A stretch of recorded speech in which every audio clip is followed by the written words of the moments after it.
Hey everybody, it's Shelly. We are still getting ready for our Canada trip.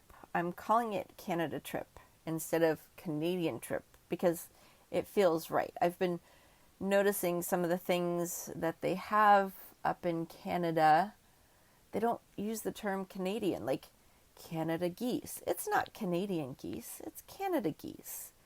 And the Trans-Canada Highway, the highway that goes across, well, I guess there are a couple different highways that they call the Trans-Canada Highway, but the one particular, I was calling it the Trans-Canadian Highway, and I was corrected. It's not. It's the Trans-Canada Highway. So I feel like Canada trip is probably more accurate Canada grammar. I guess I'll let you know when we get back.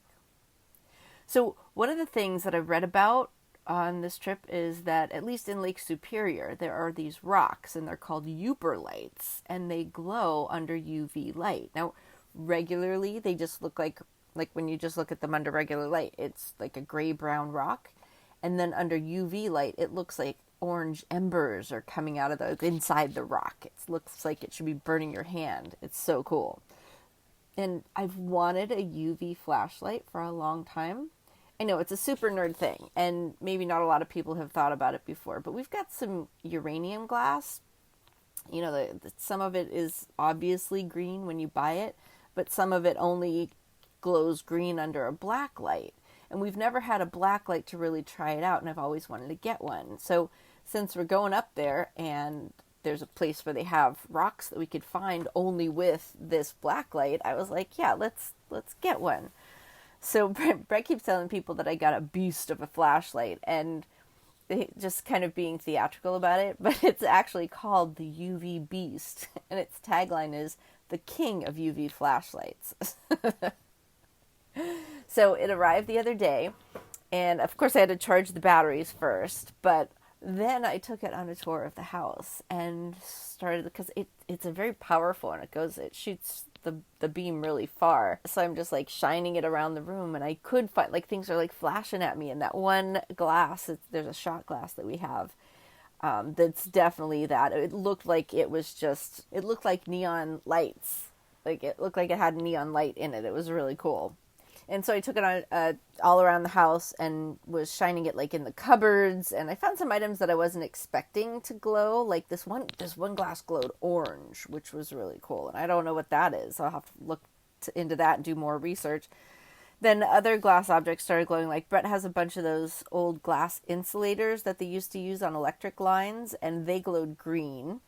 And I just kept walking around the house, checking out the cupboards. I found a bowl in our cupboard. I was like, are we supposed to be using this when it glows such green? It was really wild. Oh, Brett has a jar of marbles, and they were green and orange, glowy. Oh, it's so cool.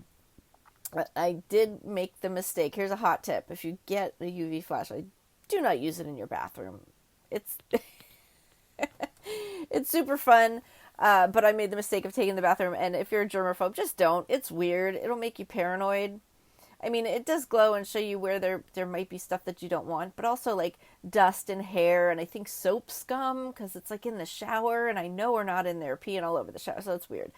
But our toilet, like the white porcelain toilet, I thought it would glow like purple, like t-shirts glow under black light, under UV light. But no, it was like this reddish-brown matte color. It's wild. It's wild. So I have to do more research and find out what else I could use it for, because that's limited.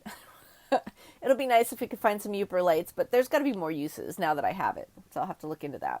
So in today's episode, I talked with Dr. Audrey Murrell from the University of Pittsburgh. Audrey is a different kind of academic. She focuses on action and what can happen if the right people come together. It's really refreshing.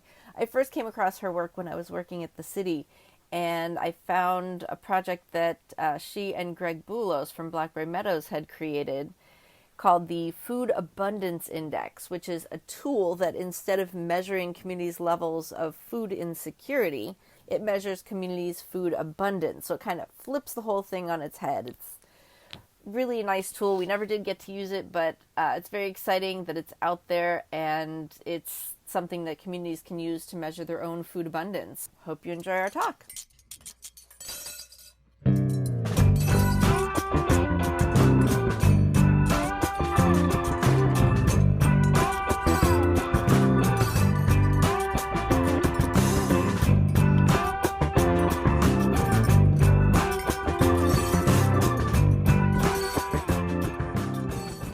I'll control myself. It's all right. You're safe now. There's a cushion there. All right. Hi. Welcome to With Bowl and Spoon. My guest today is Audrey Murrell. Why don't you go ahead and introduce yourself? It's good to be here. Audrey Murrell. I'm a professor in the School of Business at the University of Pittsburgh. I'm actually a psychologist by training, so I have an appointment in the psychology department. And I do a lot of things in the public sector side, and so I am also affiliated with the Graduate School of Public and International Affairs here at the University of Pittsburgh. I do a lot of work about mentoring, and particularly in the context of diversity and inclusion. And I have the honor of being one of the co-founders and chair of the amazing Food 21 organization here in Pittsburgh and in southwestern PA. So where does the food come in? You know, I look at the work that I do as really about trying to address and to be able to solve issues related to disparities.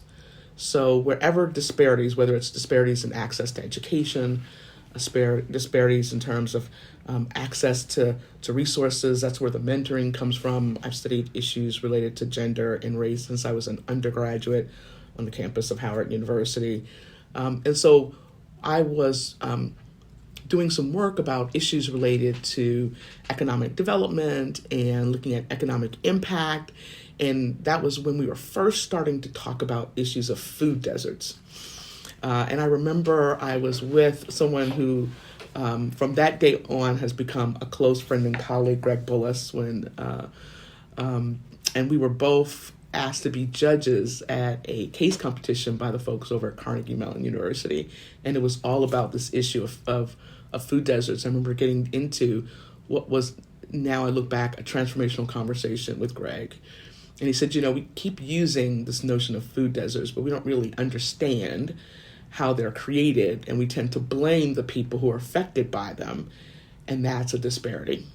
And that conversation started me reading about food deserts and reading the research and looking at what was happening and saying we need to address this because issues related to hunger are not only health and wellness issues, they are community and economic development issues. They are also workforce issues.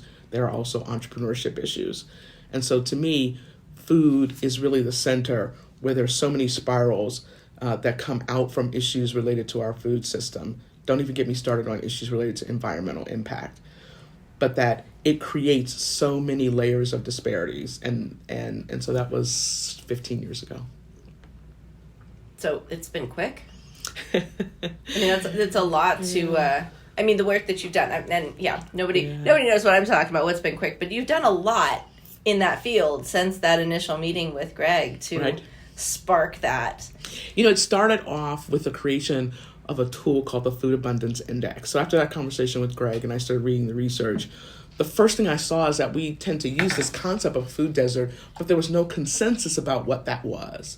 And so I was looking at all of the different ways in which people defined and measured what it meant to have a food desert. And so we sat down, I together and my faculty colleague at the University of Pittsburgh, Ray Jones, and we designed what's now the Food Abundance Index, which was a scorecard to be able to do a couple of things. One, to have a multi-dimensional way to talk about food insecurity and food deserts. So to take all of the different ways and put them under one umbrella. And then we wanted to make it not only descriptive, but also a tool to be able to measure change and a tool that would point people, organizations, and communities toward resilient food systems. And so that Food Abundance Index, we actually created, we pilot tested it with undergraduate students at the University of Pittsburgh. They walked blocks and neighborhoods because we wanted it to also be community accessible. So if undergraduate students could use the tool, you didn't need a PhD researcher and hire them to be able to do it. We wanted it to be accessible to people who are in organizations on the ground, living in these communities, to be able to utilize it. We also went through the process of trademarking it to the University of Pittsburgh, and that was intentional because I wanted it to be accessible as a research tool, as a community tool. I didn't want it to be commercialized. And so we were able to do that and do some subsequent research, which we published on it. And so I'm proud of that. That tool is out there for people to use, not only to measure where you are, but to measure the impact and give you a guidepost of where you need to go. That was the first of what turned out to be many different projects after that. It's interesting because I was listening to an interview with Jose Andres, and he was talking about how he goes to countries that, they had dramatic things, like in Puerto Rico, the hurricane. He went down there, and he was like using the food abundance index. So he's looking at the community and seeing, like, here are kitchens, here are people that know how to cook, and here are places where we could get food from farmers. Like, it just took someone to coordinate all of that and say go, and then bring it all together. Right. So he looked at what was abundant when they're just looking at devastation, and people are so used to they. Why aren't they doing anything about it? Why isn't the government usually? And so it takes a complete collapse of that system to realize we are they. Absolutely. And we are the ones to fix that. But I started thinking, like, we could use that sort of model of, like, and why hasn't it happened to use your food abundance index and in communities and sort of rally to create these small community economic models. I think that part of what we don't do, and I've had these conversations with people in different organizations and people in leadership roles, both here and as I've talked to people across the country, we don't get, and I was thinking that when I was watching things through the pandemic, I thought, well, this is going to be the turning point for our understanding how central food and how central our food system is. It was such a hopeful time. Yes. Oh, God. I thought this is going to be the turning point. Look at all that milk going to waste. Look at all those cows having to be slaughtered and not eaten. And the grocery stores and the people who lost jobs. It was so clear to me then. Essential workers. Exactly. The food industry was essential. And I was so hopeful, but unfortunately, it hasn't stuck in the way that I really, and others who are devoted to the space. And I remember having a very uncomfortable conversation with some folks who were in the workforce space, and they said, it's a dead occupation. We this was post-pandemic. I said, were you not paying attention to what went on? It's never going to die. We will always have to feed, ourselves, and so we have to elevate the industry and the profession, because it is essential. And if you start to look at issues in terms of health and wellness, not just physical health, but mental health, and if you look at what the medical industry is doing in terms of food as script and understanding that we can give you medication, but if you are food insecure, it is not going to have the same effects if you're not getting a nutritious and healthy meal. If you look at issues in terms of students, whether or not it's undergraduate or students like I interact with, or schools and children in primary schools, that when they're food insecure, it affects learning. So there isn't a part of our lives where food doesn't have an impact. And so we're still doing the work in Food 21 and trying to elevate this as both health and wellness, but also as business, economic, and environmental well-being. Not that I'm, passionate about this. You don't really care. So, I mean, you had to know something about this prior to meeting Greg Poulos. He's getting a lot of credit on this podcast episode. Yeah, he got credit for it in the spark that helped to generate Food 21. But I realized that it got started with when I grew up, and my father was a lawyer who did a lot of work about discrimination and justice. And my mother, whose father was a lawyer as well. Oh, wow. Back in the 40s and 50s in a bunch in of fighters in your family. Yeah. And she was a biologist, and she was a plant biologist.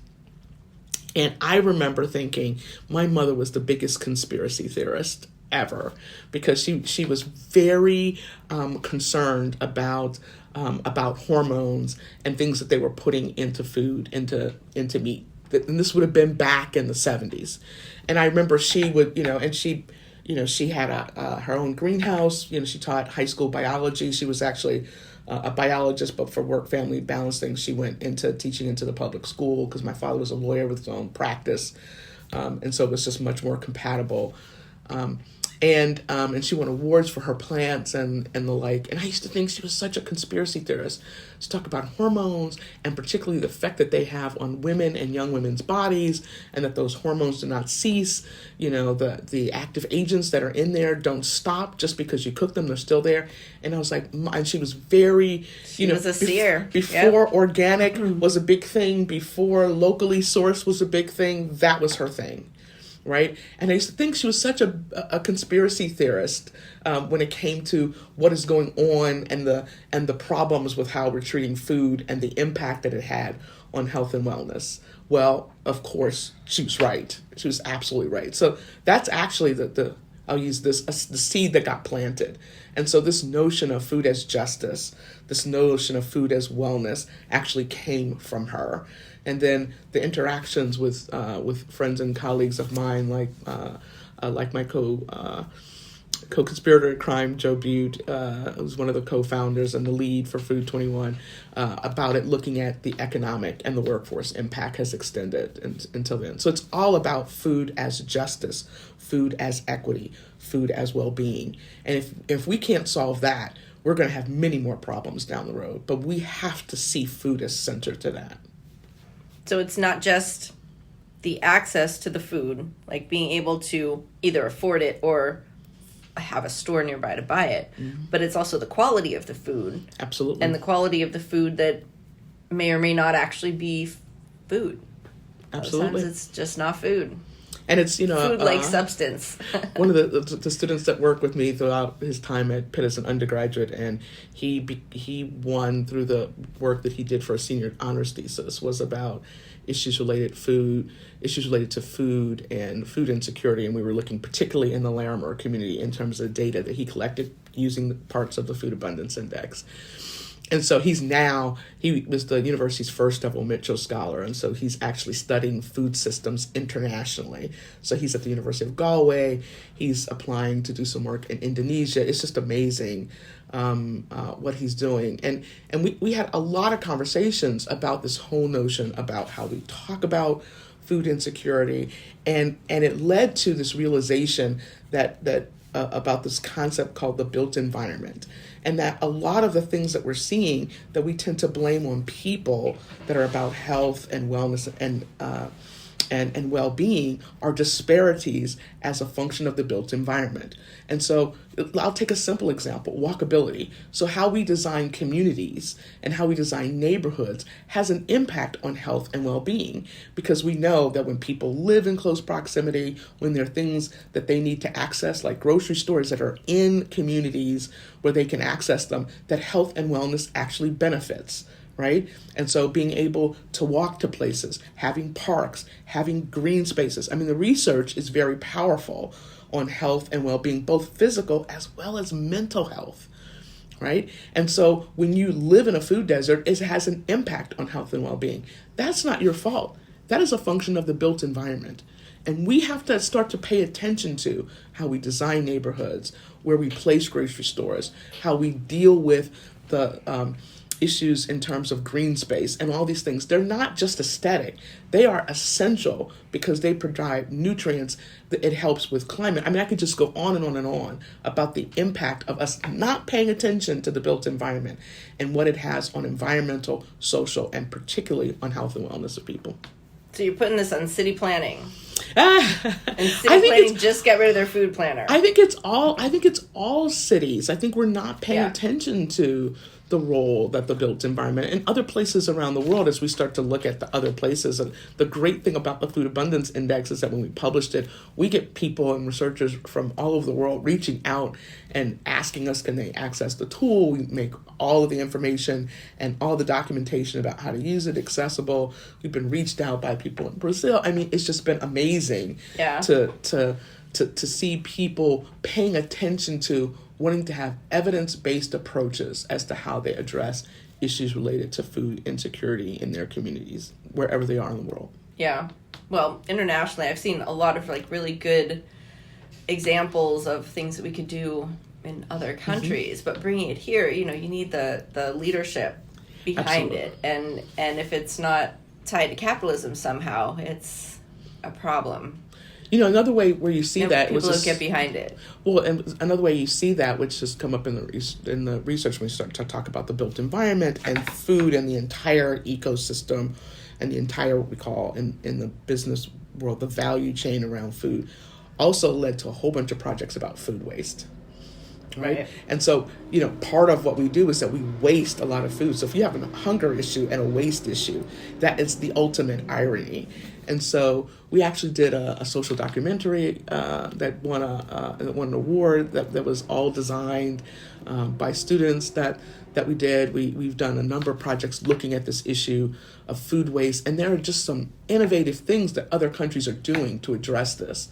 And so when we are saying that we have a problem with hunger, it's because we don't understand how to get food into the community. It's being obstructed by how we construct the built environment, and we are not conscious and deliberate about how we're dealing with food waste. We actually have the resources to feed people. We just don't have a resilient food system. And you, more than anybody, know this. Yeah, well, there are a lot of cities in the U.S. that are addressing this and putting it together. Absolutely. And there's, I love 412 Food Rescue here that actually works on that directly, moving food that would go to landfills to people. But that's not the only end-all be-all solution. What we need are solutions that are scalable, right? And they're brilliant in their use of volunteer core to be able to do that, because it gets everyday people involved and passionate about food waste. But we've got to have solutions that can scale to neighborhoods and to cities and to regions. That's the challenge. Yeah.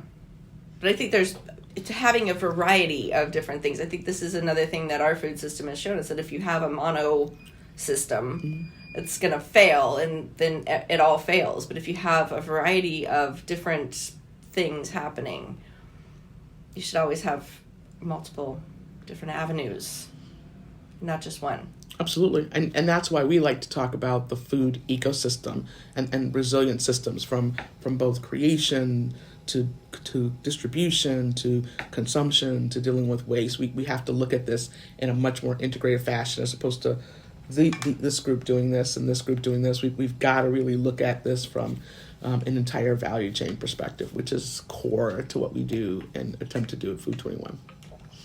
So, talk about Food 21 a little bit more. What's my baby, Food 21? My baby, Food 21. It is just, you sit down with a group of people and notepads and scribble out something, and then when it comes to reality and then gets bigger than even the scribble on the paper.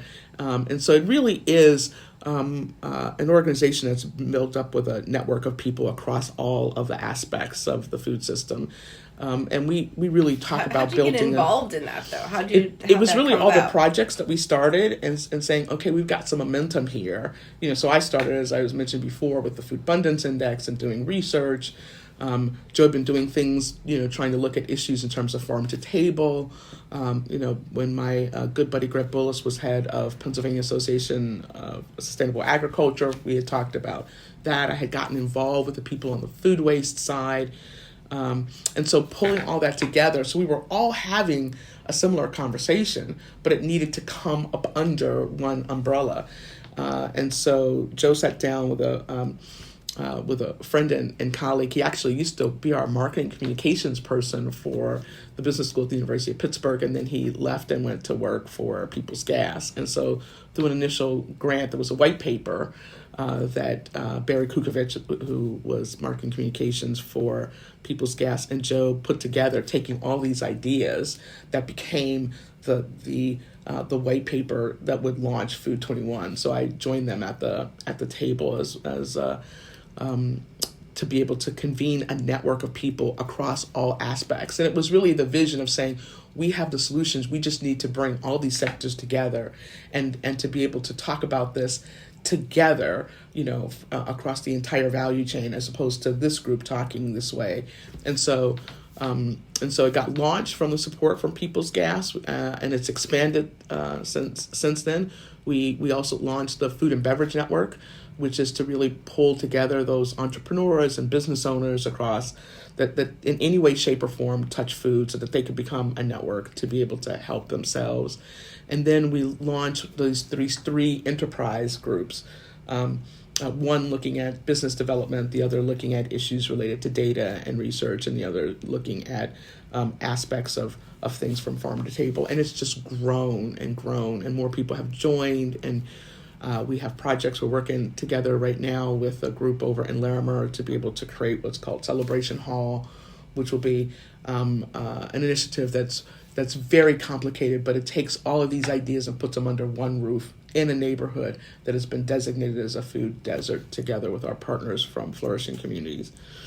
And it's so, ambitious. yes, it is. And then looking at some of the innovative things that are being done in terms of technology. So looking at some of the controlled environment agriculture. So we've interacted with people from Local Dutch, which is a global organization that's going around the country with this very specific and very interesting technology that allows CEA facilities to be able to operate at scale, but also in a way that's cost efficient. And so the CEA is controlled environment agriculture. Yes. And so we're going to see the first one of those start on the north side in an amazing project that Manchester Bidwell is doing. And so they're close partners with We're just so excited about what they're doing. And so I think we're seeing a revolution in innovation, and also in bringing together all of the knowledge and resources, as opposed to farming over here and distribution here and nutrition here, to be able to talk about this across those different entities and to come together to have a cohesive solution and a cohesive set of efforts, so that we're not all doing things in silos. And I think that has been the lesson that I've learned about Food 21, that if we want to build a resilient food system, it's going to take innovation, it's going to take investment, it's going to take ideas from multiple segments. And you and the work that you've done throughout your career know exactly what I'm talking about, that sometimes we're in these little pockets and we're talking to ourselves. And what we've got to do is have a much more comprehensive and a much more integrated conversation. It can't be health and well-being and medical things having one conversation without talking about what we're doing in farm to table, and are we bringing healthy food? And then we've got to talk about access. We've got to talk about affordability. We've got to talk about whether or not we can sustain this. And we've got to talk about economic and employment in the sector.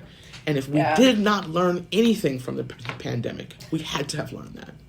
We had to. Well, I think that's the hard part of the conversation. Like, people can talk about medical and health and wellness, and people can wrap their heads around that. But when you start talking about the social aspects of it and the affordability, like, how do you reckon with that? How do you deal with that? Like, we are a society that just is very independent, and it's all about what I can get, and you're supposed to figure out what you can get. Mm-hmm. Like, it's not my problem.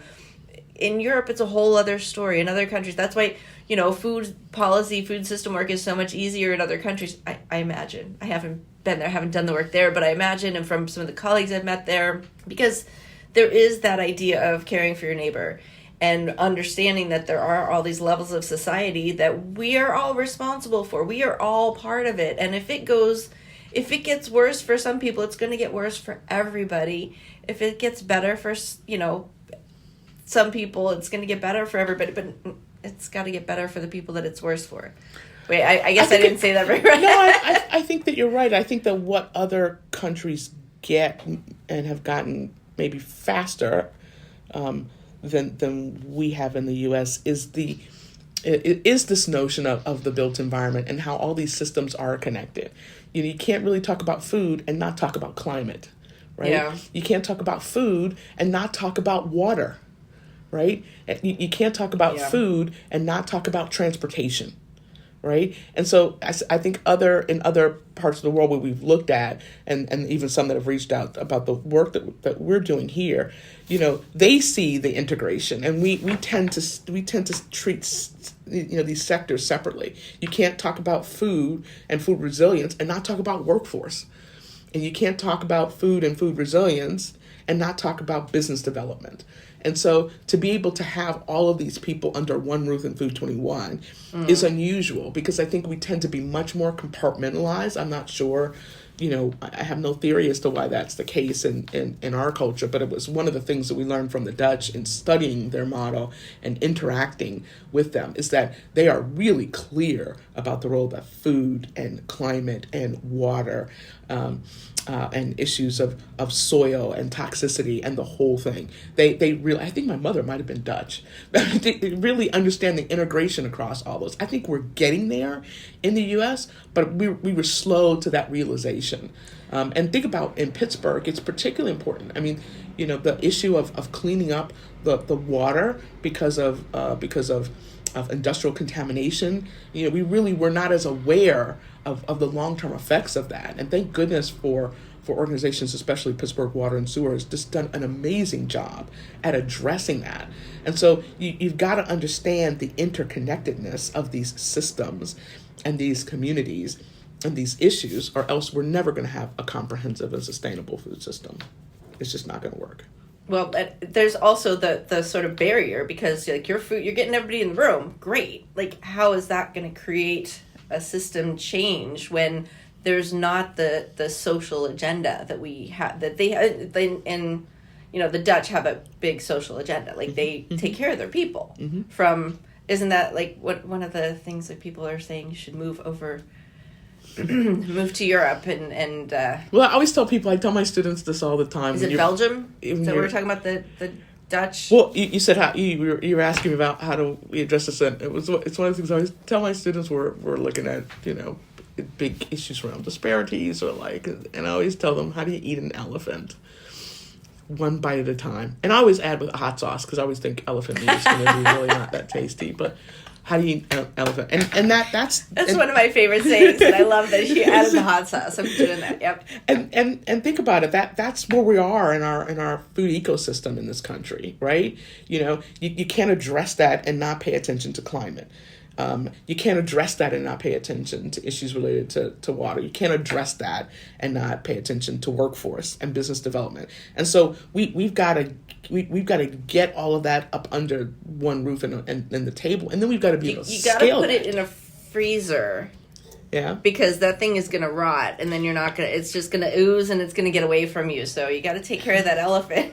And I think for us here, the elephant is in Pittsburgh and Allegheny County. And if we can start there, in every project I do, we do a smaller initiative, we learn something, we improve it, and then we take it up and take it up and take it to scale. That's what we have to do. But in order for us to learn, we've got to start talking across sectors. And again, you're one of the people who knows this better. You've got to have entities that can talk across sectors. Workforce has got to start, talking to education and talking to business development and talking to environmental. We've got to start prioritizing green jobs in this region and sustainable solutions.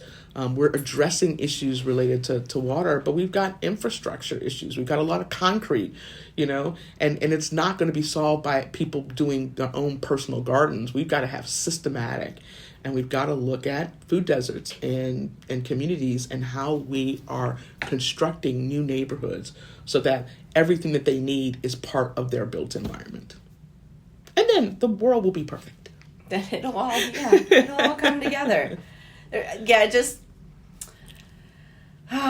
you have a more positive outlook than I do, especially from the position that I'm in right now. Just trying to figure shit out. Why that is. My family, they tease me because they said I've spent more of my time or more of my life on a college campus than off, which is true, right? So I've been at the University of Pittsburgh for 3 decades now. Do you have the energy of youth and new beginnings and positivity all the time? I have the hope.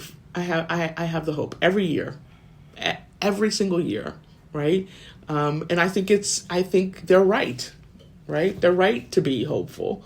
We encourage them to be hopeful. We encourage them to find new solutions for things that we've tried to solve and tried to to fix. And we have created a lot of energy in some of the projects and some of the research that we've done around food. One of the projects I'm working on with students this summer with 2 colleagues of mine is about addressing food insecurity on college campuses. I'm convinced that some of what we are looking at as academic performance issues are actually food insecurity issues. And so we've been having an amazing conversation with students about issues related to shame and what can we do. So we provide all these resources from universities, including the University of Pittsburgh, but getting students to access them is sometimes challenging. And part of what the research shows that there's a certain shame that is connected with being food insecure. So what can we do to reduce the shame so that the resources that can help address food insecurity, which then can also help strengthen wellness and strengthen academic achievement, can have their effect. And so it's been a really interesting summer, reading some of the research, reading some of the reports that have been done by the University of Pittsburgh and other schools, and hearing from the students their experience. Right, so it's not just me. I'm an old professor. Sitting here trying to come up with theory as to what's going on, but having students, undergraduate students, at the table and talking to their peers about how they navigate, and how they navigate the expense, of trying to budget this with rent and books and the like, and what could we be doing better across entire higher ed to be able to support this when students feel shame and won't come forward even to take the resources that are on the table. So it's been very eye-opening listening to the people who are affected, as opposed to just coming up with solutions. And some of it is in our own built environment as well. But it's been a very powerful experience with the students. And that's what keeps me hopeful, because as long as they're hopeful, they're going to carry this torch forward. That's great. Mm-hmm. One thing I like about you as an academic is that the project that I've been knowledgeable about that you've worked on, like the Food Abundance Index, mm-hmm. like they're action oriented, they're action focused. It's not just like, let's look at this problem and look at it and look at it. Oh, thank you for that. Here's a solution and let's implement it. Yep. And implement it. So what is this, the college campus food insecurity study? What sort of action items come out of that? We're looking at, it's interesting, we're looking at the ways it's okay if it's too soon to say. Yeah, I'll give you the sort of big picture thing. We're still trying to work on how we operationalize this to the ground level. But one of the things the research shows is that there's a certain stigma that's associated with food insecurity. So we've been reading a lot, and I've been talking to my colleagues on the health sciences side a lot, and in an amazing nutrition program that we have here at the university about how to address this issue of shame, right? And it's, I should also say that it's really personal to me. I remember as a freshman on the campus of Howard University, and I ended up going there because my first choice was not working out, so I switched at the last minute.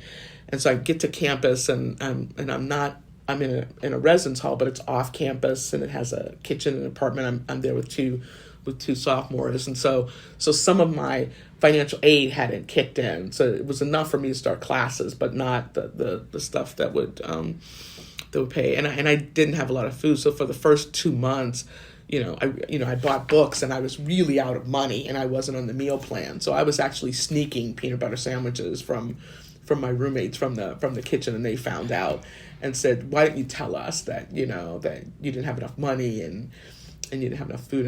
And it was the shame factor, right? And so that stuck with me. And it's one of the things that when I became acting dean and associate dean in my various leadership roles at Pitt, that if there's ever food, we're going to feed, no matter what, we're going to feed the students, because I remember what that was like, and we're going to equalize it so you don't really know who's food insecure or not. We're just going to feed people. And that stuck with me. And so we've been studying the issue of stigma, and it turns out that the use of what's called gamification, or tools that engage people, but you're so engaged because the tool operates sort of like a game and is more interactive, that it can get over the shame factor. And so we're trying to understand how this might work. It's kind of like what the people in in health and fitness and exercise, with the Fitbits and the games, and it gives you a score and all that stuff. And how does that work to measure? Is it right? Measuring people's food insecurity? Or so that's what we've been having conversations over. Well, because we're not done yet. So we were reading the research on stigma, which led us to this gamification. So we're trying to figure out. We're studying how it works in other places, and then we're talking to people in the nutrition space about how this could get translated into the food space, because it has shown some positive and a lot of benefits on the exercise and the fitness space. So we're trying to learn from that in what we're reading and see how can we translate. I'm not exactly sure how this is going to turn out, but what that means is you got to invite me back when we have an answer so that I can tell you what's happening.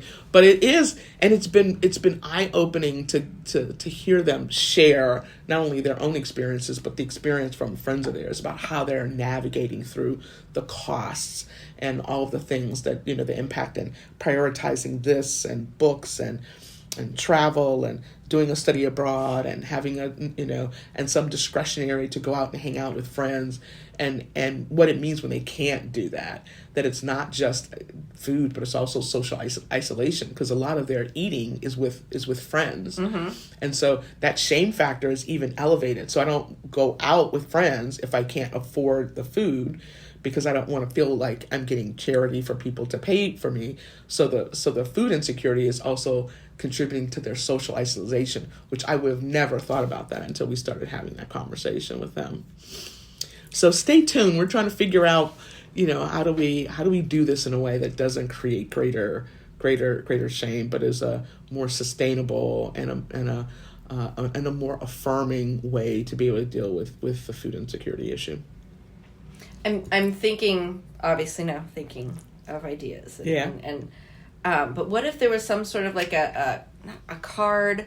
But what if like the restaurant had like you can pay it forward? So the restaurant has like a fund of money that you can pitch into to buy like someone a burrito or whatever. So when I go out and I can't afford that, but how does that translate? How do I pay for that if I can't afford it and I'm in part of a group and I just want to be I'm going to pay?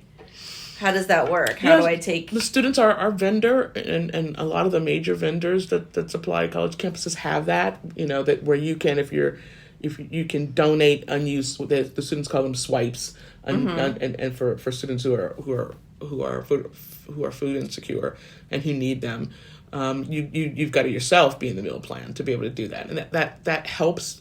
At least what we're seeing, and again, we're still in the discussion phases. It works for students who are in resident on college campuses, and who are in the meal plan, because then you can access that in swipes. And so we're looking at what are some best practices, particularly looking at what is going on in community colleges, because they're known to have a higher rate, because they tend to have commuter students, and so you're not in residence, and so there is a difference in literature with students who are in residence on campus versus those who commute in and don't live there, because there's cost factors and access factors, and they're just not there. So I do think that there's ways to be able to do that, and I think we're coming up with a couple of ideas that we've been talking about with some experts out there to sort of get their take on it.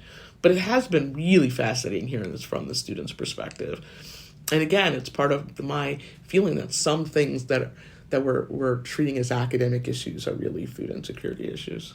Yeah, and we haven't even talked about the stress that goes with not being able to afford food or have food. Yeah. And the mental work. And I can remember that as a freshman. Planning it, yeah. Stealing peanut butter and jelly, sandwiches and swirling the peanut butter in there so they couldn't tell that I had, gotten food, from them. And then not being able to go hang out with friends at after classes and in the evening because I didn't have the money. Let's go get some food. And it's like, well, I couldn't. And so, now my financial aid kicked in and I got, resources from home. So that was, the first, semester and a half, for me. So I'm guessing you didn't really have that level of stress that some people do. You had resources and you knew they were coming through. So that kind of I was hoping bit. they were coming through. But it gave me a little peek into how fortunate I was. And so, also my all of my folks were in the Board of Education. So my mom wasn't getting paid over the summer. So it was summer off. And so there was no additional resources. So all the resources that they had saved got me there. And until the aid kicked in, I was navigating it on my own. I can't imagine what that had been like if I had to do that year over year over year. Yeah. One semester was enough for me. To have to navigate through that first semester was hard, right? And my GPA recovered after that. But I can see the link between those two, because it's hard to study when you're hungry. It's hard to engage when you're hungry. It's hard to sort of feel part of the community when you can't fully, engage. When I couldn't go hang out with friends who were going out to Blimpies to get a sub because I couldn't afford it. And I wasn't going to say I couldn't afford it. And I wasn't going to take charity because that would have just made it worse. So I get that. And that was just a semester for me. It wasn't the entire time I was an undergrad, to your point. Yeah. The semester was enough for me. And so as I've gotten into academic leadership roles, I'm super aware of what that means for students and their well-being, not just physical well-being, but mental well-being and academic well-being. So besides peanut butter and jelly sandwiches that I was swiping from my students. We know you love your roommates, yeah. You're not swiping stuff from students. No, not at all. But besides that, so tell me about your relationship with food. I think, for me, I get the role that food plays in community, with whether it's my friends at book club or if it's my church or if it's, when I was dean and we'd have staff meetings or retreat, there was food there. And it really, it is one of the things that acts as an agent of social cohesion in ways that we don't really think about. And if you think about the events that you love, it's like, oh, we did this and the food was great, right? It's one of the things that brings people together. And it's also very healing. Often when I'm having difficult conversations with someone, there's food there because it's kind of hard to scream at you when you're chewing a really good piece of apple pie or that is something. So clever. That is so clever. and I think it's also understanding what hunger does, what it does to us cognitively and emotionally, right? And it has health consequences, as well. And I've seen that in younger kids when they're hungry, we always talk about people are hangry, but they're also sad. There's a definite, affect or negative emotional state. And so all of that becomes really, really, really important. And so I think that has changed my thinking around food, that some of the things that I'm not paying attention to, which are connected to food, but that I'm not paying attention to food, not only for me, but for the populations in which I interact with. But that food in terms of community and in terms of well-being, even in grocery stores. I remember in the neighborhood grocery stores when I grew up, the people, met there and hung out there and you got to interact there. And as we got larger and larger in terms of how we looked at, the supply chain in terms of grocery stores for economic and for good business reasons, but there's a social fabric. It's that third place. Exactly. Yeah. And so I think it's really cool that we have a mix of things. I'm really excited by the Manchester Bidwell Project and the urban farm shop that they're putting over there. And I've had some conversations with them about their vision of it being not only a place to get locally sourced and locally grown and locally sourced food into adjacent communities, particularly those that don't have access, but also a gathering place. One of the teams of our students did a marketing plan for them to be able to, it was part of an assignment they had for class, and it's a class in service learning, so they do projects with local organizations and community, and it was a lot of listening to them talk about, we want this to be something where the community feels it's part of them, and that community cohesion is a well-being factor. It's not only an economic factor that you've got, a ready-made market segment right there that once you get them as loyal customers, it helps to sustain the business. But it's also one that draws people into that community. And so it's a social cohesion thing, and that came out as well in the student project. And so I think that's also part of it too, that food is health and well-being, but it's community. It is absolutely community. Yeah. Yes, we're planning a family reunion. I'm all of a sudden now part of the elder statespeople in my family. My parents. It happens so fast. It does. They grew up in my parents grew up in Louisville, Kentucky before we moved. They moved to Chicago, and then I was born in Chicago. And so my cousins and I in Kentucky are talking about and organizing this reunion, which will take place next year. And one of the decisions about where we're going to locate in the hotel was close proximity for food, so that we could sit down as a multi-generation family and have meals together. So we wanted to be someplace where that it could accommodate everybody, so we could sit and have meals together.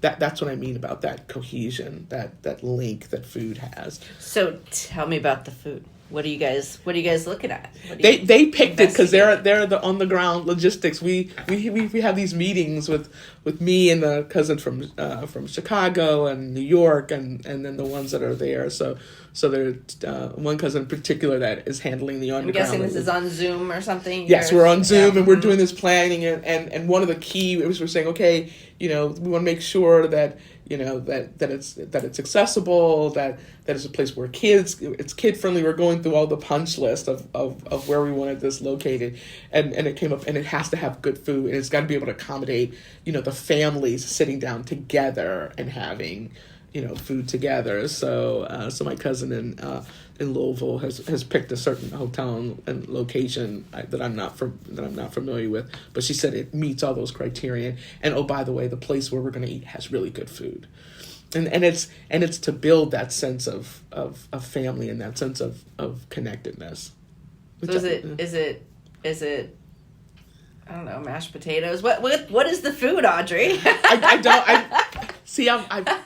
That was not my assignment. That was not my assignment. You get to watch them eating whatever, trying to figure out But I promise you, does it look good? I'll get a group shot and share it to you. Share it with you when I come back. All right, let's try a different angle here. Do you cook? I have to admit I'm not a big cook. And I think it's because I grew up with so many good cooks that I didn't have to. Oh, wow. Right? And so I'm in the process of redoing my kitchen. And sort of, in the new place that I'm in. Is it just a phone to call DoorDash? No, I just, but I'm around, I think I surround myself with people who feed me. So that's intentional. I have my favorite restaurants and in the city. Tell me about how you surround yourself with people that feed you. Explain they do. That. It just I don't think it's intentional, but I do. I am around a lot of my friends that are really good cooks, and so and they tease me a lot because I'll go to the grocery store and bring the prepared desserts and stuff and contribute. I've been in a book club for as long as I've been in Pittsburgh. They existed, they were together before I got here, and I joined them years later, and there's always food, and so everybody brings a dish, and so I'm trying to up my game by actually cooking, but I usually stop and get a dessert. So they're like, okay, what kind of cake did you get from the store? I was just like, and so I'm thinking that one of the things I'm going to do in the new kitchen is I'm going to take one of those nice cooking classes and sort of test it out in my new kitchen and sort of come up with some Audrey recipes so I can surprise my book club that I'm actually bringing you a dish that I prepared. Ooh. And if it's really, and I'm not going to tell them, they're just going to serve it, and they're going to be like, where'd you buy this from? I'm like, I cooked it myself in my new kitchen. Well, there's a place called Third Space Bakery. I don't know if you've... No. It's on Penn Avenue in Garfield. It's a bakery cooperative. I interviewed all 3 of the founding members of the cooperative. But it's a bakery during the day, and then there's some sort of what do you call those? Those, not shapeshifters, but those, the robots that turn into cars. What do you call that? Transformers? Transformers. It transforms into a teaching kitchen in the evening with different stations and stuff. So they're doing cooking classes. Yep. You should check them out. Yeah. I went on vacation this year to New Orleans and did a walking tour, and I signed up for this one because it had a cooking component. So we went, and it turned out to be a cooking demonstration. I thought I was going to get my hands in it to be able to. So my first thing is to tackle gumbo. That's ambitious. I know. I was. So the cooking demonstration, he did two dishes, and of course, one of them was gumbo. And I've watched my sister-in-law, who's a fabulous cook, to sort of do this and sort of walk me through, and so that's in my head. So my first thing in the new kitchen is to master gumbo. Wow. I know. That's cool. I know. But it's one of my favorites, and so I was watching him and he was walking through the steps, and gave us his version of the recipe and different variations of it, and how it's done in New Orleans and how it's evolved and the whole history, and it was so super cool. I was like, okay, well, my kitchen's done, and I just bought my new pots and pans, because new kitchen means new pots and pans, as opposed to ones, some of which I've had since I was in college. Don't judge me.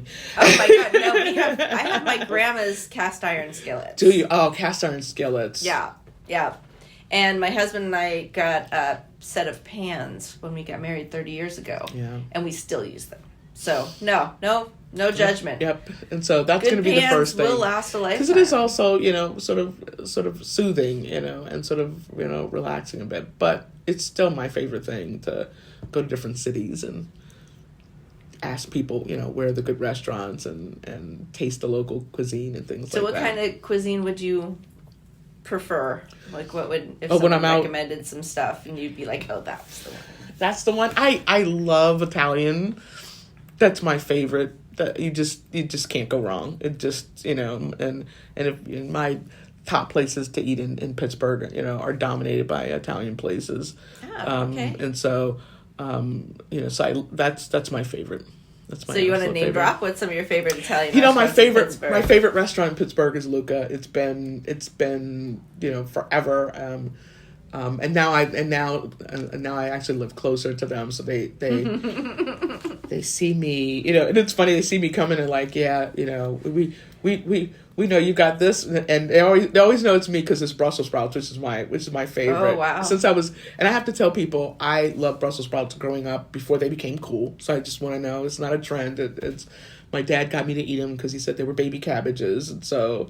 How cute, yeah. And so I was just saying, he said, we know it was you because, I'm the Brussels sprout lady. I was like, absolutely, and so it's good. I like the family-owned places in Pittsburgh a lot. I like them a lot. The mom makes the does the baking for there. And so I was really happy. Some of my favorite places, made it on the other side of the pandemic. Some of them didn't. My beloved Mallorca, closed. So. On the south side. So some of the places that I really liked on the south side, didn't survive post-pandemic. And I get it's expensive. It's really expensive. I'm surprised as a professor at a university that you would venture to the south side ever. You got enough of that when you're in Oakland. Oh yeah, I mean it's not one of the other, or both. And I love the chef at the I live not too far. I live in Oakland, so I'm not too far from the Carnegie, and the chef that they have over there at that restaurant is just amazing. I was looking at their menu because my husband and I were thinking about going there to check out the museum, and I was like, we could get lunch, and it looked really good. It is. They're good, and the chef at Phipps, who used to be at Pitt, is just amazing. And so I don't I watch Top Chefs. I don't necessarily cook, but I do watch cooking shows. My niece teases me about that all the time. You're always watching cooking shows, but you don't cook. And I said, but I'm surrounded by friends who are just amazing cooks, and so I don't have to because they feed me. So. That's really great. You're very fortunate. My husband actually does most of the cooking at our house, so. Yeah. I feel you on that, but I do love to cook. But I subscribe to this to this group from Harvey. I get the Harvey boxes from Simon Huntley. I love what he does to go and locally source them. So you're like, what's changed your mind? It's like, well, I can order all this great local source food, through my subscription through Harvey, and so I need to do better, in terms of sort of cooking great dishes from all this great food that gets delivered. So it's really just subscribing to Harvey, which I haven't been able to get my box because we're redoing my kitchen. I'm like, that's gonna be the first thing I do is to restart my subscriptions and get all this local, just some great produce and great product and to cook marvelous dishes out of my Harvey box. So that's my plan in my brand new kitchen. Well, I love the idea of Harvey, but I also, and even more so, love going to farmers markets. Oh yeah, both. Because I get to see both. my friends, yeah. and that's my happy place. So it's the community and the whole, it's a whole. Yeah, that's one of the things I miss about not living on the north side, because I would go to that farmers market, and when you go regularly, you do. I'd see my friends and you'd see sort of and so not living on the north side anymore. I sort of will stop by other farmers markets, but it's not the same when you live in the neighborhood and you're going there and you get to see the people. That's that social cohesion. Yep. That the students really they really caught on to when we were doing that project for Manchester Bidwell, is that you can be this gathering place for a community, and that's not only good for selling the product, but it's good for building that social fabric, which helps communities be resilient. And I think we're in a time where we are getting back to that more, which I think is good. I mean, farmers markets are like a perfect example of economic development and community and third space, and so much. And it highlights that food is not just for nutrition and for wellness, but it is an economic driver, and it is something that builds community. That is something that food uniquely does, is to do all those things. And so to me, it's not a burden to be studying and doing work in this space. It's actually a privilege. I love that. Well, Audrey Murrell, thank you so much for being on my podcast. This was too much fun to be work. Thank you for the invitation. I really appreciate it.